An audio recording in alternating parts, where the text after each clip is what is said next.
Question क्या है, FG व एफई क्रमशः 10 सेंटीमीटर की दूरी पर स्थित दो इलेक्ट्रॉनों के बीच गुरुत्वाकर्षण एवं स्थिर वैद्युत बल को प्रदर्शित करते हैं। तो एफजी अपॉन में एफई का अनुपात की कोटि है। ये ऑप्शन आपको दिया हुआ है। ठीक है, तो यहाँ पे दो क्या है, इलेक्ट्रॉन के बीच गुरुत्वाकर्षण बल कितना है और वैद्युत बल कितना है, तो उसी का अनुपात, तो गुरुत्वाकर्षण बल कितना लगेगा उसका अनुपात हमको पता कर देना है और वैद्युत बल का अनुपात पता कर देना है। तो सबसे पहले एफजी का जो गुरुत्वाकर्षण बल जो लगता है क्या होता है formula, G m1 × m2 upon में r²। और आपका जो क्या, ये इलेक्ट्रोस्टैटिक फोर्स क्या लगेगा, एफई इसको मान लीजिए, तो लगेगा K Q1 × Q2 अपॉन में r²। इसी के को हम लोग इसे लिखते हैं 4 पाई में करके, तो ठीक है, यहाँ पे के ही रहने देते हैं। ठीक है, तो चलिए इसी का अनुपात हम लोगों को क्या करना है, देखना है कि एफजी अपॉन में एफई का अनुपात कितना होगा। तो इसको यहाँ पे हम लोग सॉल्व करते हैं। ठीक है, इधर तो एफजी की जगह पे वैल्यू को रख देते हैं Gm1 × m2 अपॉन में r² अपॉन में क्या हो जाएगा, ये के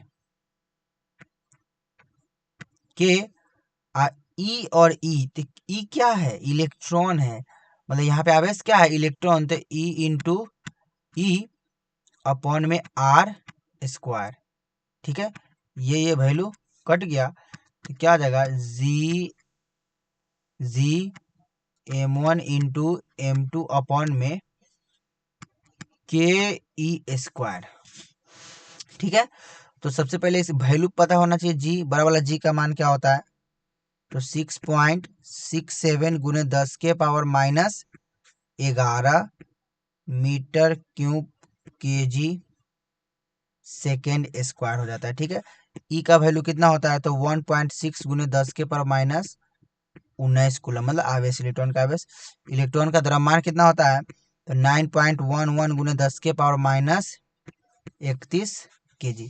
इस सब वैल्यू को रखते हैं, और ये तो पता होगा के का वैल्यू कितना, मान कितना होता है, 9 × 10⁻9। चलिए इस सबको वैल्यू को उसमें रखते हैं, देखते हैं कितना आता है।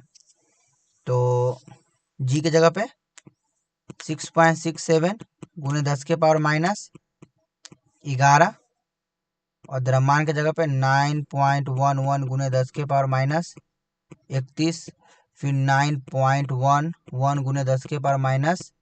10⁻31 और के जगह पे 9 × 10⁻9, और ई² की जगह पे क्या करेंगे हम लोग, ई² की जगह पे, तो ई² की जगह पे वही दो बार लिख दीजिए, 1.6 × 10⁻19 और 1.6 × 10⁻19।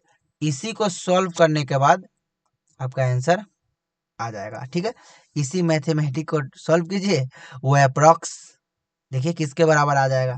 ठीक है, तो सबसे पहले हम इसका सॉल्यूशन करके देखते हैं। ठीक है, इसको मल्टीप्लिकेशन करने पर 553.55 गुने कितना हो जाएगा, 31, 1 1 2 कितना होगा, 1 3 और 3 3 6 1 7, मतलब -73 अपॉन में इसको मल्टीप्लिकेशन करते हैं, किसको, 9 को और 1.6 को और फिर से 1.6 को। ठीक है, तो कितना आ जाएगा, तो ये हो जाएगा 14.4 इंटू, और यहाँ पे इसको क्या करते हैं हम लोग, 19, ये तो 9 यहाँ पे पॉजिटिव हो जाएगा, मतलब प्लस जुड़ेगा तो 10 बचेगा।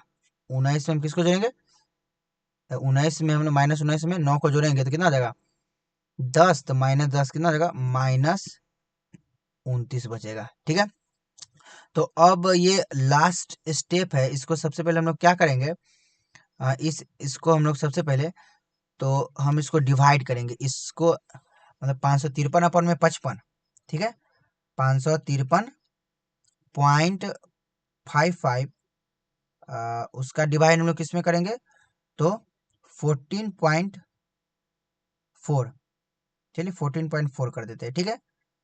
तो ये आपका जो आएगा वो 38.44 अप्रॉक्स में इंटू, अब इसको हम लोग घटाते हैं किसमें, ये 29 ऊपर जाएगा तो प्लस में हो जाएगा, तो 73 में से क्या क्या हो जाएगा, 73 में से हम लोग 29 को घटा देते हैं, तो कितना हो जाएगा, तो ये आज आपका आ जाएगा 10⁻⁴4, मतलब 10⁻⁻44। देखिए अब ये इसमें तो ऑप्शन है नहीं कोई, इसमें तो कोई ऑप्शन ऐसा है नहीं, तो नहीं है तो इसी को हम लोग देखते हैं क्या करेंगे, हम लोग इसी को पॉइंट हम लोग इधर बढ़ाते हैं, किधर, इधर की ओर, ठीक है। यहाँ पे हम लोग पॉइंट को बढ़ाएंगे, तो फिर यहाँ पे कितना हो जाएगा, इधर पॉइंट बढ़ाएंगे तो 43 होगा, इधर हो जाएगा, इधर पॉइंट बढ़ाएंगे, मतलब इसको ऐसे लिख सकते हैं 3.03844 इंटू 10⁻⁻, क्या लिख सकते हैं, -42। तो अप्रॉक्स हम लोग इसी को लिख सकते हैं, इसी को कह सकते हैं कि जो इसका वैल्यू अप्रॉक्स 10⁻⁻42 के आसपास आंसर है, तो ऑप्शन डी हो जाएगा इसका आंसर, ठीक है। क्वेश्चन थोड़ा था लेंदी, इसको बनाने में समय लगा, कि क्या है कि ये यहाँ पे सब वैल्यू पुट करना पड़ा, ये पूरा वैल्यू को, ठीक है। तो इस क्वेश्चन को आप लोग क्या करिए, देखिए क्या है क्वेश्चन, फिर से इस क्वेश्चन को और उसके बाद बनाइए, देखिए नोट कर लीजिए इस क्वेश्चन को, ठीक है।